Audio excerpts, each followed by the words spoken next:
पिंजरे वाली हवेली। गांव करणपुर से कुछ दूर एक पुरानी हवेली थी जिसे लोग पिंजरे वाली हवेली कहते थे।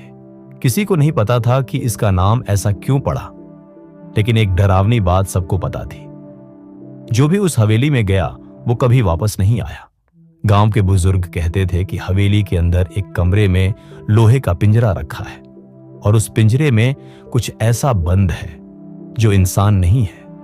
रितेश, एक युवा पत्रकार, इन भूतिया किस्सों को बेकार की बातें मानता था। जब उसने हवेली की कहानी सुनी तो उसने तय किया कि वो वहां जाएगा और सच्चाई पता करेगा। एक रात अपने कैमरे और टॉर्च के साथ रितेश अकेला हवेली की ओर निकल पड़ा। गांव वालों ने उसे बहुत रोका पर वो नहीं माना। हवेली में घुसते ही उसे अजीब सी ठंडी हवा महसूस हुई। दीवारों पर मकड़ियों के जाले थे और हर कोने से अजीब सी फुसफुसाहट सुनाई दे रही थी। उसने अपने कैमरे से हर कमरे की रिकॉर्डिंग शुरू की। सब सामान्य लग रहा था जब तक वो हवेली के सबसे अंदरूनी कमरे में नहीं पहुंचा।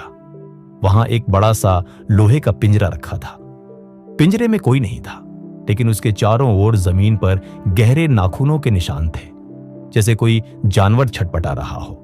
रितेश ने जैसे ही पिंजरे को छुआ, अचानक कमरे का दरवाजा खुद ब खुद बंद हो गया और तभी पिंजरे के अंदर काले धुएं जैसा कुछ बनने लगा।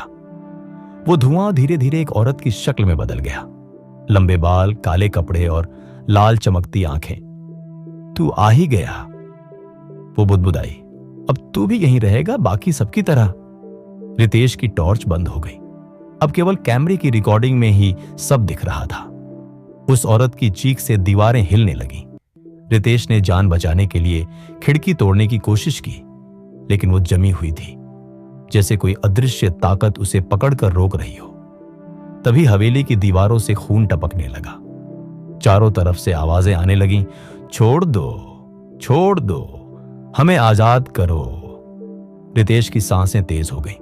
पिंजरे के बाहर काले साए घूमने लगे। ऐसा लग रहा था जैसे कई आत्माएं वहां कैद थीं। तभी रितेश को जमीन पर एक तांत्रिक चिन्ह दिखा और साथ ही एक टूटी हुई माला। उसे याद आया कि उसने एक तांत्रिक से सुना था, अगर कोई आत्मा पिंजरे में बंद है तो उसे बाहर मत निकलने देना, वरना सभी मरे फिर जिंदा हो जाएंगे। लेकिन अब देर हो चुकी थी। पिंजरे की सांकल अपने आप टूट गई और वो आत्मा हवा में फैल गई। रितेश की आंखें सफेद हो गईं। उसकी चीख गांव तक पहुंची, लेकिन कोई मदद नहीं आई। अगली सुबह कुछ ग्रामीणों को रितेश का कैमरा हवेली के बाहर पड़ा मिला, लेकिन रितेश का कोई सुराग नहीं था। जब उन्होंने कैमरे की रिकॉर्डिंग देखी तो आखिरी सीन में रितेश खुद पिंजरे के अंदर बैठा था, आंखें खुली पर सांसें बंद। तभी कैमरे की स्क्रीन पर खून से लिखा एक संदेश उभरा, अब अगला कौन? शिक्षा। कभी कभी सच्चाई जानना बहादुरी नहीं, बेवकूफी बन जाती है। हर दरवाजा खोलना जरूरी नहीं होता।